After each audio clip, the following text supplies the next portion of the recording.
حافظ آباد سے خبر شامل کرتے ہیں۔ انصاف نیوز کے بیورو چیف چودھری شاہد ہنجرا ایڈوکیٹ سے پاڑیاں والی کے سینئر صحافی ظہور احمد صابری، نمائندہ ایکسپریس نیوز، چیف ایڈیٹر حق روزہ پھالیہ نیوز کی ہمشیرہ محمد اکرام صابری کی اہلیہ پروفیسر بیگ صابر صابری، محمد ذیشان صابر صابری کی والدہ محترمہ کا ختم دسماں شریف گزشتہ روز حافظ آباد کے نواحی گاؤں جوریہ کی جامع مسجد یا رسول اللہ میں پڑھا گیا۔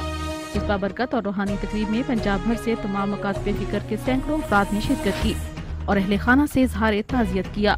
ختم دسواں کا باقاعدہ آغاز لابد اکرام پاک سے شروع کیا گیا۔ بعد ازاں بارگاہ رسالت باب صلی اللہ علیہ وآلہ وسلم میں ملک کے نامور نعت خوانوں نے، جن میں آفتاب احمد تابی، محمد نذیر شراز، شرافت علی، حافظ شاہ زیب نے عقیدت کے پھول نچھاور کیے۔